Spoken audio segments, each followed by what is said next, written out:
You want to find people who are good at sharing, who are able to trust and respect others and allow themselves to be free with their information, not feel they have to hold back. So you want to find people who are team members first. Welcome to the Lara Jane Layton Show. This podcast is for you, the person who keeps putting others first. Your self-talk has held you back. You no longer need to take a second seat. Let's explore ways to overcome self-doubt. You can silence that inner bully voice and achieve your full potential. Here's your host, Lara Jane. Welcome to the show, friend. My new best friend, Lucille, is here with me today, and this topic is going to be fun. You all know I have dogs, and I love them, and they're just a part of my life that I couldn't find that I would want it any other way. But what Lucille's going to help us understand is what she learned from her dogs doing races and how the leaders interact and how that can equate to how we work in the workplace and how we work at home and interact with strangers, because dogs just have that sense and we can learn it. So, Lucille, I'm so excited to have you here. We're going to get a quick word from our sponsor. When we come back, help me understand how to work with my team. We'll be right back. Hey, since I rarely have openings in my coaching schedule, I have a new resource out there on my website. It is called the BFF Coaching Network. And I have offered a spot there for any coach that has been on the show to list their coaching. You can go out there, you can listen to their episodes, you can feel a little bit about them, and then choose a coach that will work for you. So LaraJaneLayton.com, the BFF Coaching Network. All right, this is fun because I love animals, not just dogs. They're all amazing because they have such instinct. And we kind of hide ours behind all these have-to-dos and proper ways of doing things. So help us understand how to build strong teams and understand the different roles that we play. So take it away. You've certainly given me a big agenda. I hope I can live up to this. Let me start. First of all, just so you understand, I have a doctorate in labor education and human communications. So I've been working in the field of corporate and group team building for my life. And then I met a man, and he was a city boy, and I'm a country girl. I grew up on farms, and I got him to move out of the city to a farm. Well, I wanted to get to enjoy it. So he was lonely, and he got a dog. So I let him pick out a dog. He came home with a beautiful Alaska Malibu. And we decided that one dog was insufficient because it was lonely. So we decided to get another dog. We went to the kennel. We couldn't decide, so we got 2 dogs. Now we have 3 big dogs. If you've ever tried to walk 3 big dogs, you'll find that they want to run, and you just can't keep up with them. So since we lived up in the farm area, we found that some of our neighbors actually hooked those dogs up to sleds. So we went and talked to them, and they said they belonged to an organization. There's an International Sled-Dog Racing Association, and that trains you how to work with dogs on sleds, how to take care of them, how to feed them. These large dogs need certain exercises and what's best for them. So we decided to hook our little 3 dogs up to a sled. And that was a lot of fun. The 2 of us, just married, we were having a great time traveling to different states with our dogs and just running little races of 2-3 miles just for fun and meeting other people. Met a lot of vets, a lot of people who love dogs. Well, we also met the president of the International Sled-Dog Racing Association. And he had a business, so I wound up coaching him in his business, and it made the business more successful. During this time, his wife got pregnant, and they needed somebody to take her team and keep it in shape. Now, she didn't have a fun team like I did. She had the type of dogs that they use in the Iditarod, Siberian Huskies who are bred for racing. Their lineage goes back forever. The Eskimos bred them. They're superb dogs. They're so loving and they're so beautiful. She needed somebody to race her team to keep it in shape. They chose me. I've been working with my pups and having fun and playing with them. They chose me to race their dogs, to keep their dogs healthy, to move to my farm and take care of them. I was so honored. It took me a while to say yes, though, because I was a bit overwhelmed. That's a big venture, taking dogs that know what they're doing on a real race course. And here I was an educator. I worked in corporations, and now I was taking on this much larger adventure, and I did it. And I did that for 6 years. And I learned more from those dogs than I did in all the studies I've had. It's just amazing watching them work as a team, watching them send messages to each other, of course, nonverbally. Now, 80% of our communication is nonverbal. How do we do it? How do they do it? How do we know so much? I can talk about my first race if you like. I could share that with you and just talk about. Sure. Um, it was kind of embarrassing, actually. Uh, so it was a beautiful sunny day, and the races are held to there's 3-minute intervals between each team taking off and running the course, 3 to 10 miles, depending upon the number of dogs you have. So I took off, and it was a great sunny day and beautiful snow. And I immediately went under a grove of trees. It got dark. And then we came out and hit with the bright sun. My dogs were just performing beautifully. But as we came out from that grove of trees, their tails all went up. Their ears went up, which means something's going on. I didn't know what was going on, but I started pumping. Now, a driver in the back of the sled, you hold on to the handles. One foot is on a rudder and the other hand's pumping the whole time. You're working the whole time. So you've got to stay in shape, which was great, something I definitely needed. So I'm working along, we're running along, and I'm finally beginning to see what they're seeing, because they can hear, they can see and anticipate. What they saw was on the hill in front of me was the team that went before me, which means my team had made up the 3 minutes and gotten to that team. So now I'm as excited as they are. So I'm pumping hard. I'm taking the weight of the sled as we're going uphill off them by my working so that they can run freely and get up there. We got close to the other team. My job at this point is to shout, on by.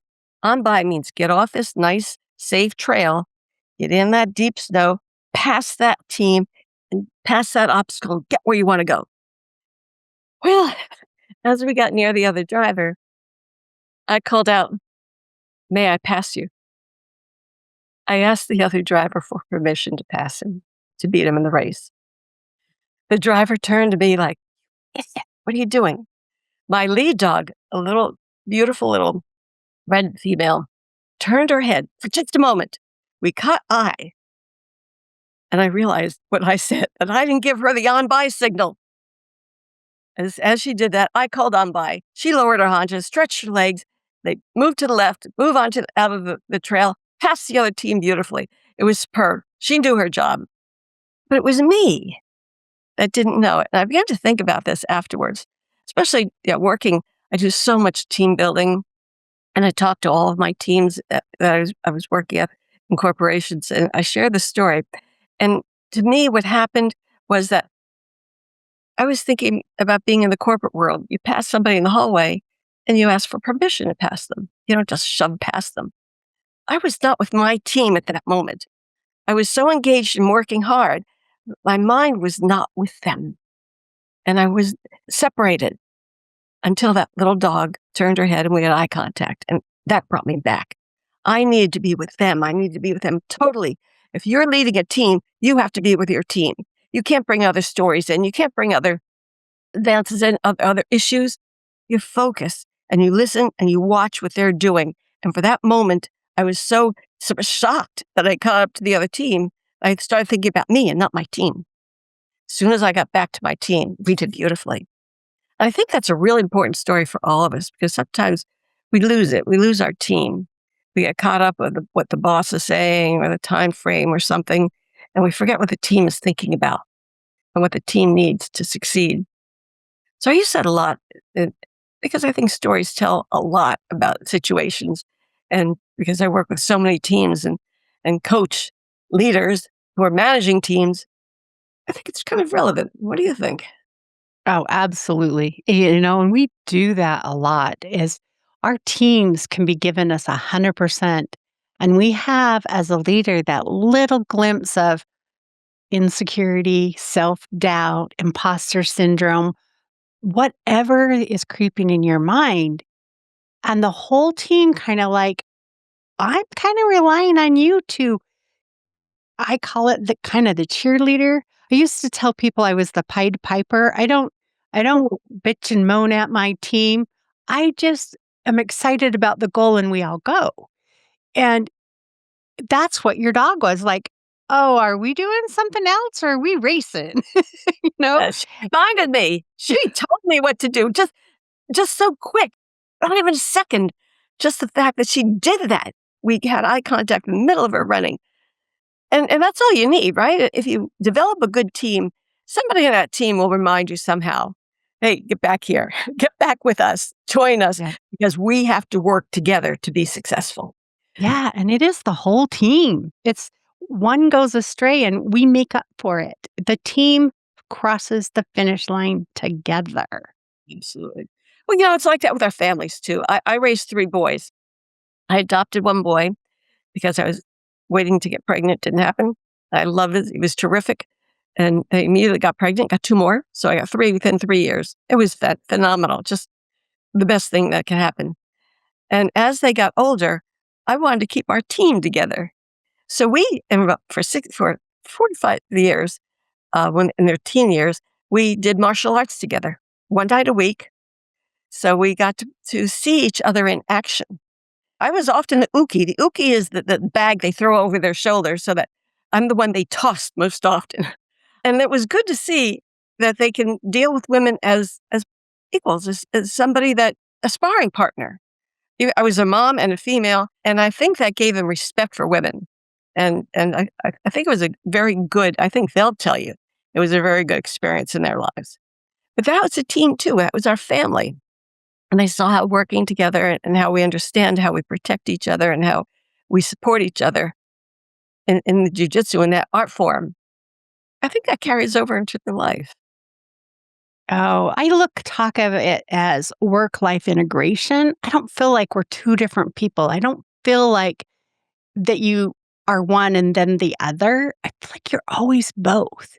And as we integrate and we become that authentic self, you're so much more powerful. And not that we need to be powerful, but that persuasion of, we got this. When you feel confident in your own shoes, your team and your family feels confident in theirs. Exactly. Yeah. That's why I decided to write the book called Moving On By. On by is that command that I should have given in the first place. On by. Get off the soft trail, past that team. So I called the book Moving On By. But the subtitle is Harnessing My Sled-Dog Team's Instinct to Win. Because there's a lot of instinct there. We have to trust ourselves. We have to understand who we are. And have you read anything about the brain-gut connection? There's a lot of research being done into the brain-gut connection. I think it's fabulous how the gut actually resonates. It brings up our instinct. And every case study, every event, every situation we have, we remember. And I think that's what make up that instinct. That's what we call upon when we want to make a decision. And that's something that we have to keep grooming by feeding stories and by reading books and by talking to people like you and constantly learning. And that's what my book is about, because I share my sled dog stories. And I also share case studies, real case studies with Johnson & Johnson, with some of the biggest corporations in the world and some of the smallest businesses. And by sharing those stories and by talking about them, and I put some exercise in the books, the readers and the people I'm coaching get my experiences. And when they relate and talk with me about my experiences, they're also telling me their experiences. So I'm learning and they're learning. Sharing stories is so important, and understanding how we respond under pressure, under situations that you can't anticipate, relies on our instinct, relies on who we are and our experiences. So I don't call it work-life balance, as you don't, and I'm glad you don't. I call it work-life harmony. And that's Ooh, I like that. it's harmony, because there has to be harmony between your work and your life. My kids were very athletic, 3 boys, always on the soccer field or the baseball field or wherever they were at. And I kept my business going. I've now been in business for 40 years as a coach, as an executive coach, and I've worked with some powerful people. I even worked with somebody who won the Nobel Peace Prize. This particular gentleman was unusual because he was a scientist and he couldn't talk to people because he kept going into science. So I coached him for 6 months to be able to relay and meet with a normal conversation. Could not do it. He was who he is, and you have to respect who he is. And that's what I learned from coaching. We find out who we are first, and we respect who we are, and we trust ourselves, and we learn to respect and trust others. And that's the essence of coaching. Once you get to that point where you can share what you're doing and be open. And I think that if you're a supervisor, if you're a manager, if you're a CEO, if you're sitting on the board of directors, your job must be to develop somebody to replace you. Yes.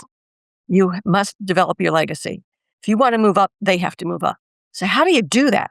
While you're still trying to put out fires, while you're still trying to reach goals, how do you take the time to develop others?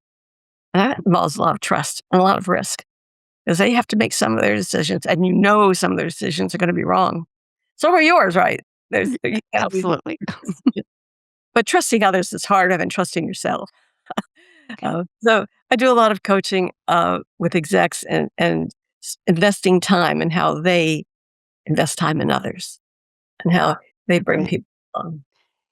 When you're talking about that, I'm thinking about several jobs where, a new CEO comes in and what is the first thing they do? They bring in their friends. Mhm. And half of the organization is like, well, they're just bringing in their friends. And you know what? They're bringing in the people they know help them succeed. They have got to hit the ground running. And if you haven't been trained with him, you're going to lag. And there's going to be that delay of retraining and regrouping. And the second you bring in those people that you click with, you progress with, you move faster. And so I was always looking at it as, hey, guys, they know they've got to succeed fast. They're bringing in their team, not their friends.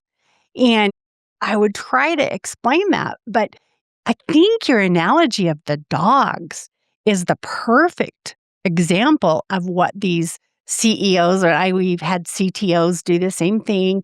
And those were the two departments I reported to. So there's probably all the other C-suite people too. But when we know a team clicks, as a project manager, I knew who I wanted on my projects because I knew they'd deliver. I knew how to communicate to them.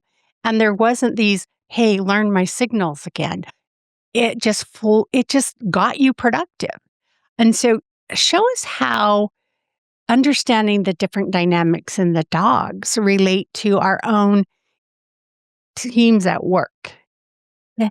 For example, these are sled dogs. These are dogs bred for the team. And there are times when I had to add a dog or delete a dog if a dog was ill or something happened or it had to go back to an owner. I would borrow dogs. We'd share dogs to find the right team, to find the right combination. Because you can't put every dog on. Not every dog wants to race.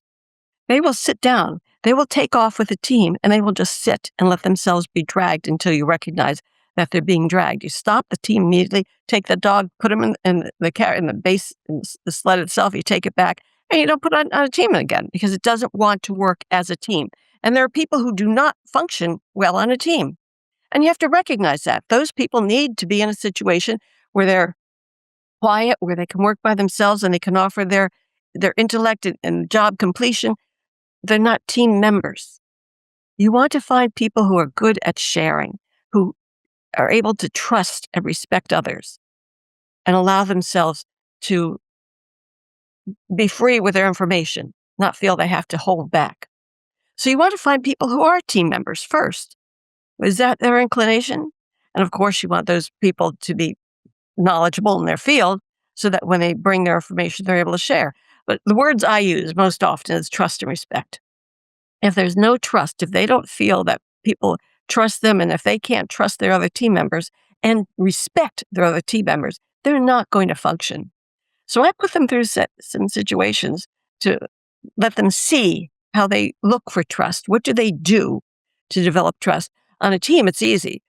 With dogs, it's easy because dogs are so transparent. If they're running along and if they smell or sense something, they send a signal and the other dogs pick up on it and follow the symbol. If one dog is slowing down, another dog will knock against them. Come on, get going. You can see them tell each other, do this, do that, and function together. You can see them read the environment. What I love, I wish we all had what I had in that team, an early warning system. If I would enter a field, I'd be 10 miles away from everything. I don't know what's going on in that field, but they do. And they'd raise their ears, they'd raise their tail, their backs would go up. So they would send me signals of what's going on around me. Wouldn't that be nice in the corporate world? So if someone, Yeah. what's going to happen with this team when you enter that room? What's going to happen? And sometimes our team members do know. I remember a project I was on, and the guy's like, there's no way we can, even with the fastest computers, make the deadline you're talking about because of XYZ. And they were able to sense and were able to bring it to attention where we could go and calculate what is it really going to take? Because they had that early warning that the rest of us weren't familiar with. And acknowledging what each team member brings is so important. You have the peacemakers, you have the leaders, you have the followers, you have the doers. And when you're talking about the dog that just doesn't want to race, they want to help. They don't want to, let me get your food for you. They're still there as a servant. We had one gentleman that I worked with at 2 different organizations that was very on that autistic scale where he just could not interact with people, but he was a genius in programming. He couldn't stand light. He always had a tent over his desk to shield him from everything else where he felt alone. But let me tell you how much we got done. Because he knew how to focus and get done, he was a great team member. But don't put him in the room with the team. Just give him the instructions and do. And dogs do that too. So how do we identify or listen to those clues that our team members are giving us about what they need? Well, I came up with four points that I use, and this is what I share. Talk about values, risk, instinct, and connections. First of all, you have to share some of the same values. You don't have to do things alike. You don't have to be alike. You don't have to look alike. You don't have to think alike, but you have to understand what's important together. That you agree, this is what's important. Getting this project done, I like to put my heart and soul into everything I do.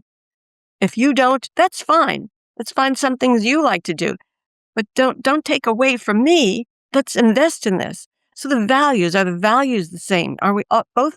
Do we all share the same commitment? No matter how we go about it, we all go about it in our own different ways. Do we share that same value to the work, to life, to our families, to whatever we're committed to? So values are, to me, always the first thing. And I help people understand how to evaluate their values and how to see them in others. The second one is risk, and risk is the big one. I think risk is something we all try to avoid. I tell my people, go get lost. Go to a community you've never been to before and just drive around without the GPS. Let yourself get lost because you will find your way home. You will. Trust yourself. It might not be fast. It might not be fast, that's right, but you will find your way home. You have to learn to trust yourself. Risk is difficult, and it stops us sometimes from taking that chance. I could have said no and not taken on that team. What would I have missed? If I hadn't taken that team on from my client, I would have missed a world of knowledge that I can relay to others and experience myself. Risk is not something to shy away from. Risk is something to examine and find your cautions. Know your limits. Examine it. Study it. Don't run from it. And the third one is instinct, because as I shared, that's our gut. That's our brain keeps us alive. That tells us where to go, where we want to drive that team, how you want to put them together. But our gut tells you this dog is better with that dog. That driver has that attitude, so you better stay away from him or her. And this particular food we've seen doesn't work quite well on your instinct is your knowledge, your experience. So our brain and our instinct together, that's our package. That's what we give to the world. And that's where our connections are. And that's that fourth point. Because we have to be connected. Just like if I hadn't said to my husband, you'd have to learn to enjoy farming, and so we'll get a dog. None of that would have happened. If I had said, let's go live in the city, we would have done that. If I didn't try to get him connected with his community and find a way to enjoy it and learn from it, I would have missed all of that. We would have just had our 9-to-5 job and enjoyed each other, but not bring in all of these things that have made us um, really enjoy our lives and have some fun at it and find joy. When I wrote this book, a friend of mine, Chip Bell, magnificent author, he's written a lot on mentoring. You probably may have heard of him. I sent the draft to him, and he sent me a note back. Lucille, this book is filled with joy. I said, joy? This is a business book. Come on, Chip. Joy. He said, read your damn book. Um, he was right. You know what happened?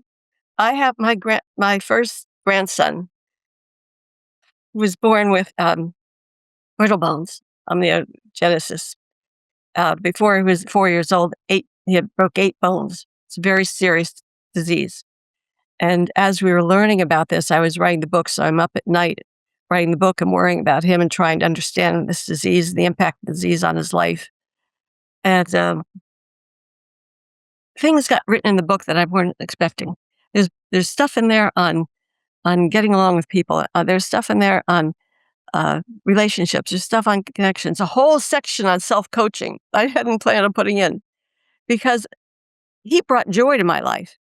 His suffering and the way he dealt with that suffering and the way he wanted to move forward. He wanted to get on by this and move. And he's the one who helped me put joy in that book. And there's so many sections there. There's 3 chapters in there on work-life relationships that I wasn't planning on writing, on communications to be able to form tight networks that I thought was too trite until I realized we need joy.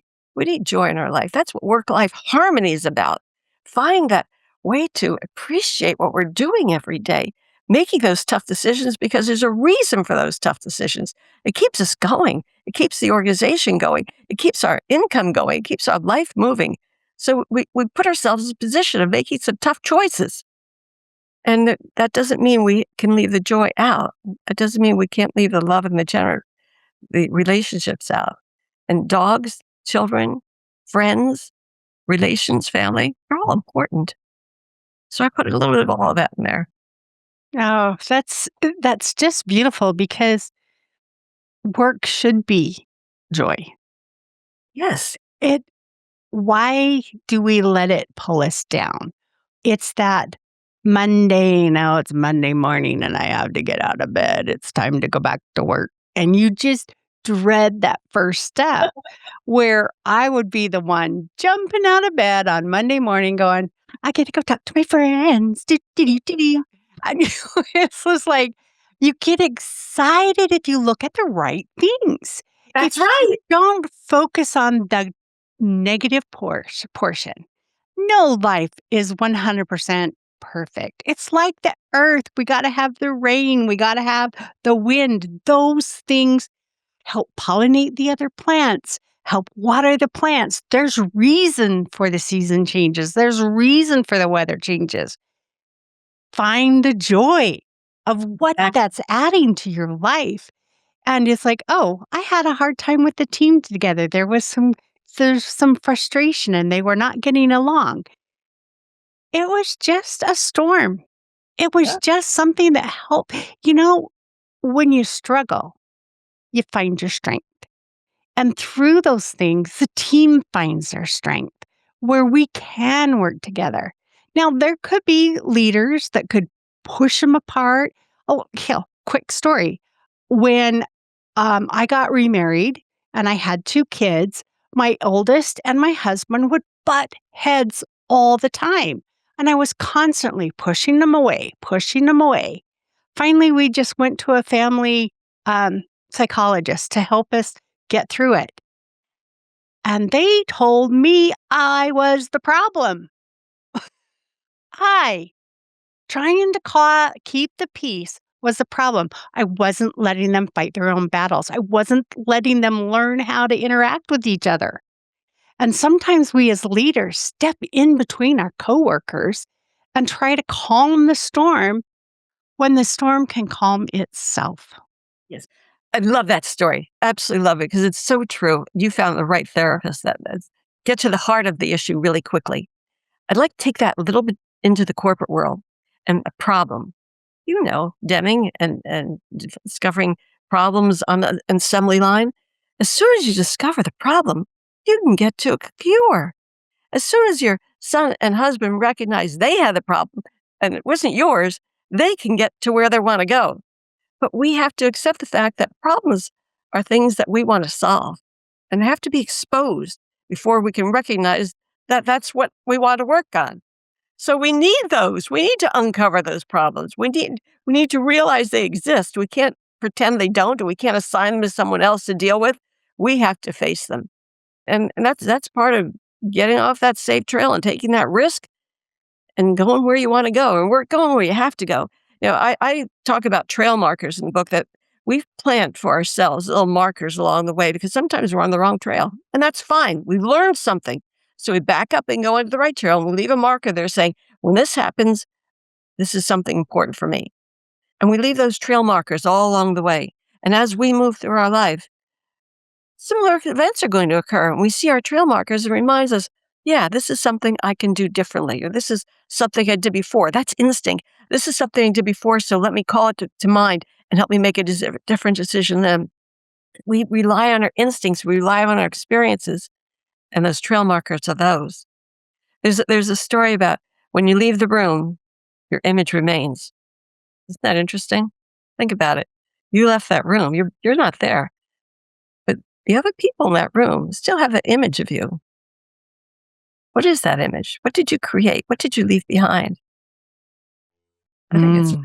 think about.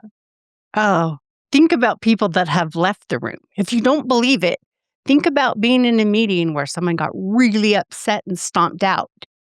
Or they said, hey, I've got a phone call. I've got to take this. It's X. And they step out.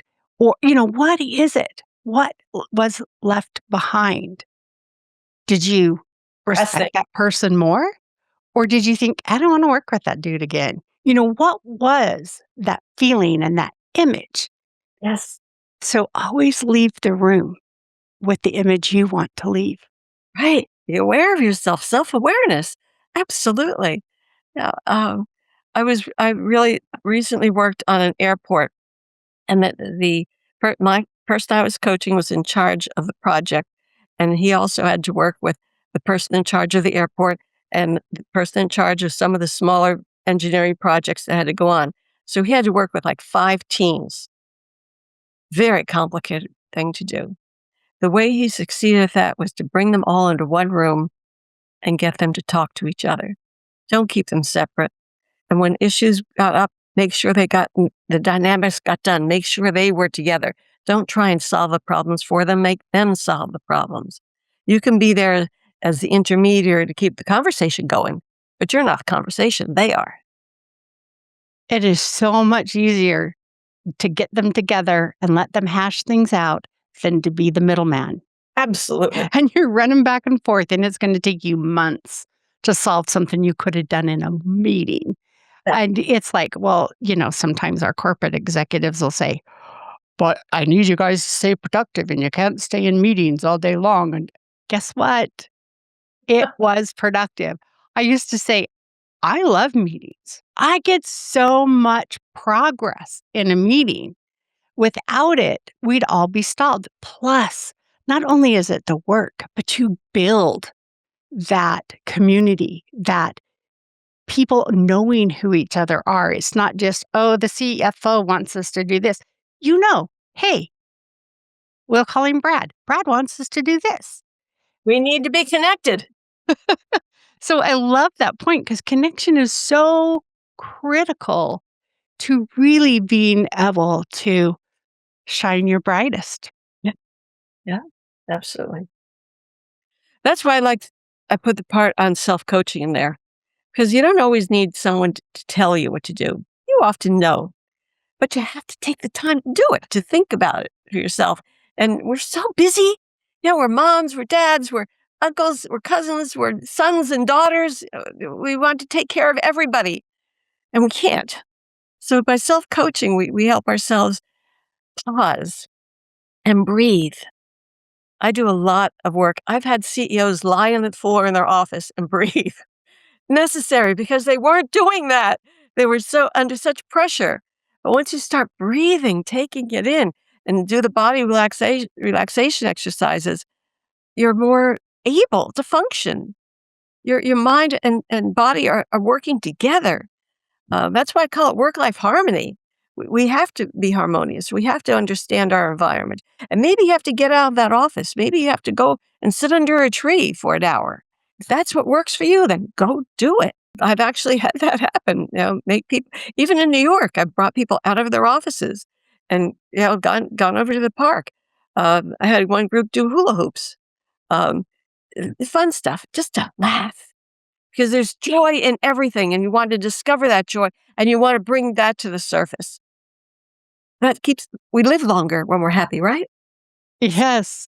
It's funny when you say that because, like, I'm remembering I had this one person I worked with that when she was getting frustrated, it was like, hey, go outside and hang out by the tree, because that helped her. When you learn your team, you know, the things to send them. Like one person might be, hey, why don't you go get a coffee? Or, hey, take a break. Or another one, you go, why don't you work on this instead? Because our mind wants to stay busy. When you know your team, you know where to put them. When you know your team, you know how to lead them. When you know your team and when they know each other, you've built Yeah. magic. Before a team would take off, we would have, first of all, they'd been a dog truck because we drive to a place, and I'd take them out of the dog truck and put them on the ground. They'd run to their spot in the team because I have a long line out that they would get hooked to with their harnesses. They would run to their spot in the team and be anxious to put their harness on. So I put the harness on them, and I'd go to each dog and spend 2 to 3 minutes with each dog, just hugging it, just Mhm. hugging it, and get licked and get hugging. And because they were so loving, they cherished our time together because we got to run together. We got out in this beautiful environment. We laughed together. It was so embracing. And so just, I don't even have the word right now.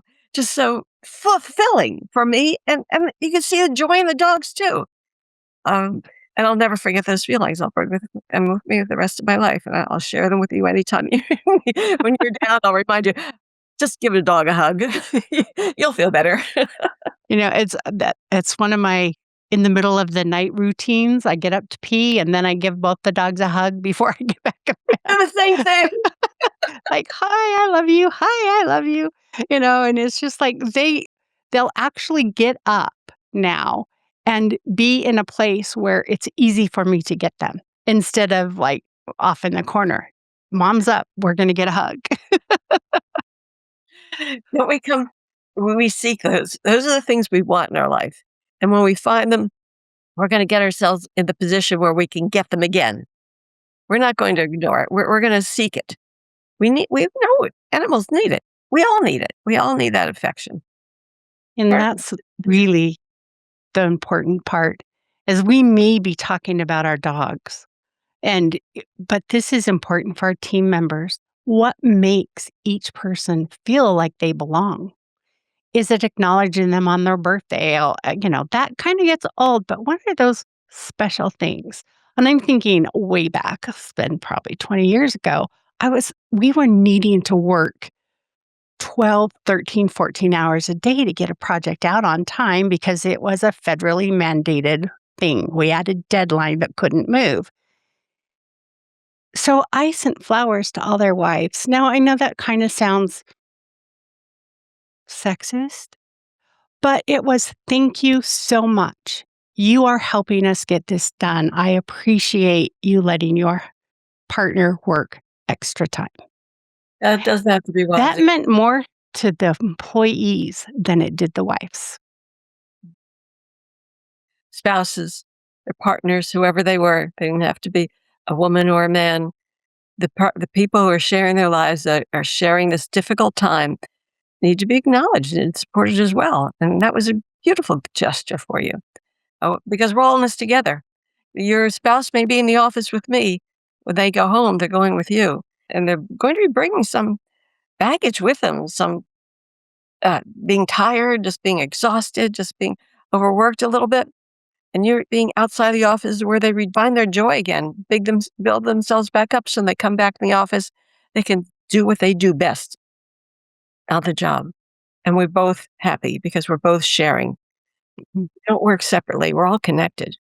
And if you're the person that is taking care of the house or the family or the dogs, and I'm the person in the office, we need to support each other. So I think that's a very nice way of doing it, just recognizing and appreciating. That's joy. Yeah, what is it that you can do? It doesn't have to be huge. It's those small gestures of gratitude, of Yeah. thank you so much for doing this. I really appreciate the way you put that together. That gratitude builds teams that want to work with you. We Yeah. always had after project celebrations, and what is it to tell them thank you? This Oh, isn't just a project done. This is that's right. we made a difference to the organization. At the beginning of, and I don't know why it's all about me, it's supposed to be about you. At the beginning of a project, I would write them a welcome to the project letter and tell them the benefit the organization was going to get from this project. By doing this, we are looking at creating an extra $1 million in revenue.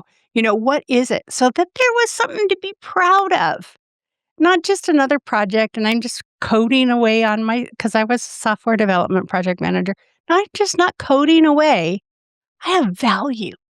We only think about the value as the dollars going in the cash registers.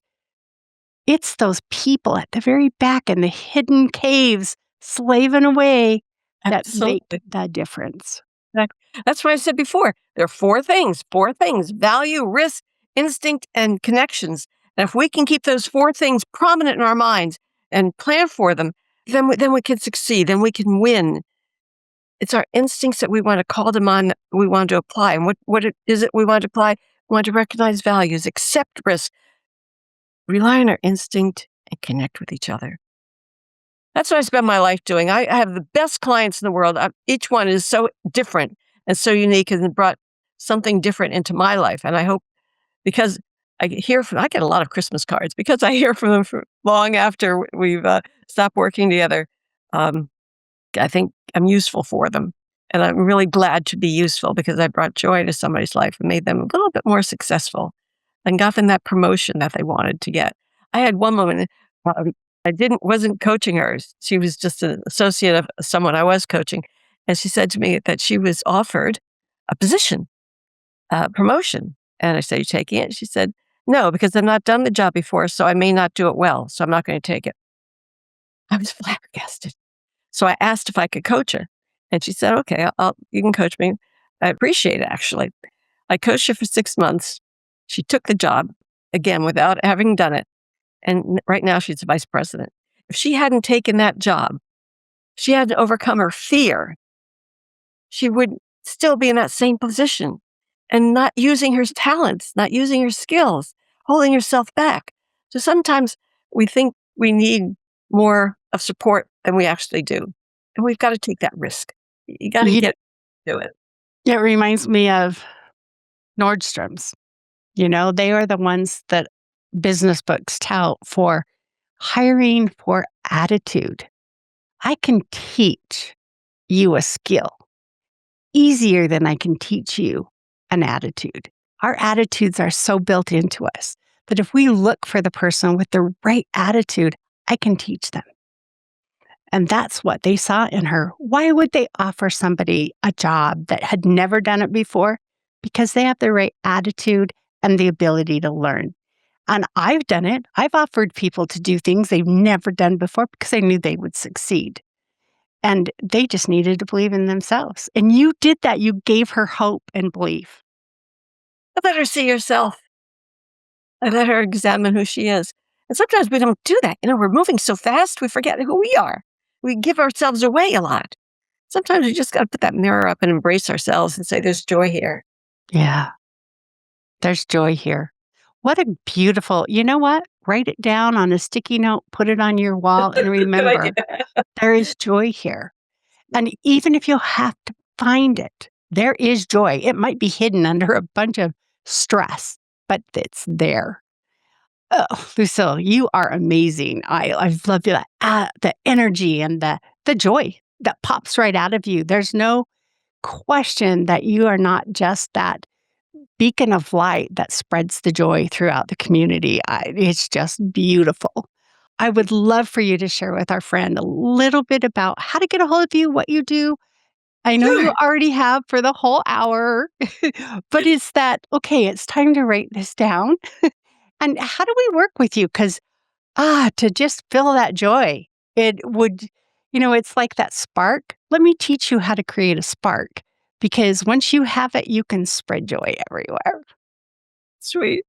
Well, first of all, you can go to my website and find out more about me. And my name is Maddalena. My last name is Maddalena, Transitions Management. So it's MTM Coach. Mary Tyler Moore, remember her name, Mhm. MTM Coach. And everything is on the website. There's a lot of material they can download free. Little workbooks on self-coaching. Go to the website, get your free book on self-coaching. Figure out how you coach yourself because you've got it in you. You already know how to lead. Now use it. Get it out there. Um, and pick up a copy of my book. I'm moving on by. It's on the website too. You can get the book, and I also have an audio version with a little workbook because when audio versions of the book they leave out those how to all those steps. So I put a little workbook there for you to do that too. Um, I am working on beginning in next year having some online workshops, open workshops. Anybody can join them. There'll be topics broadcast, so you can sign up and pay a small fee, like $5 or something, and join the workshop. Just to chat about some of these topics, just for an hour, once a week. That's coming in January. Um, but I do a lot of online coaching, international too. I work with a lot of people overseas as well. Uh, People who want to be the person that they think they are or they know they are. And somehow something didn't get captured, or they're in a position where they have to catch up or something new is coming at them. And I've worked with hundreds of fantastic people. I've coached the best people in the world. I've been so fortunate. And the coaching programs often are almost a full year for some people because we can't reach each other that often. They're so busy. So it may last a year, and maybe we'll only meet once or twice every month. But there's a lot in those days, a lot of work, lots of discussions, and a lot of materials that I can supply for them so they can learn for themselves because it's all self-coaching. And I'm getting them ready to remind themselves that they have it within them, that they can lead, and where the support people are for them, and how they can continue to grow and win and use their instinct and trust themselves. Yeah. And we do have it. We all have that Yeah, instinct. absolutely, we have it. It's so frustrating when someone says, "I can't." It bothers me, and I make them tell me, "Why can't you do it?" And we talk about why they can't. By the time they're done, they say, "Oh, yeah, I guess I can." Because we can. We just have to overcome those little barriers that somebody's placed in our mind or some little thing that grew up that we want to get rid of. We carry so much over from when we were children. We bad habits, and getting rid of our bad habits is part of coaching, recognizing what they are and deciding we want to do it differently now, and we can. Um, and dealing with others and understanding how to respect ourselves and trust others, that's a big issue. So, yeah, please look at my website, send me a note. Maybe I can help out coaching. Maybe I can run a little program for you or do something online. Let's be flexible. Let's find out what works best for you. Everyone has their own trail. Mhm. We do. And sometimes we're on a joint trail that goes, we're all going down it, but we're going to veer off and we're going to go where we need to go. So, for the last little bit, what's that one thing? If you could narrow down everything you've talked about to one thing that our friend can do now, what would it be? Breathe. Take in that deep breath from the lungs, not through the throat. Take it in deep. Hold it. While you're holding it, think about the joy of who you are, all you have. Hold that breath and just revel in your joy. And then let it out slowly through your mouth. Let it out very slowly. And then do it again. Start at your toes. Go up your legs. Go to your torso. Go to your head. Keep breathing in and out. And trust yourself. You're there. You know how to do it. I trust you. That is a beautiful one. It's a thing that we know we breathe all the time, but it's that conscious breath of just, Isn't that wonderful? Isn't and that if you can make the noise, they're kind of that double thing. You're hearing it also. So if you're in the office, it's okay not to. But when you're in the car, Work-life let harmony. go. That's what it's all about. It's harmony, isn't it? That's true. What a pleasure to chat with you. Oh, thank you so much. This has been fun, energizing, and exciting. So thank you for joining. And friend, thank you so much for joining. Lucille and I are not medical or mental licensed professionals. We're here for entertainment, not medical advice. And my heart's just like overflowing with gratitude. Thank you so much. Have a beautiful day. Are you tired of waking up exhausted? You are not alone. If you're looking to take your life back, let's start with the simple step of adjusting your self-talk. Stay tuned for the next episode with your host, Lara Jane. Remember to follow the show so you don't miss the next simple step that you can use to feel more confident. And please leave an honest review.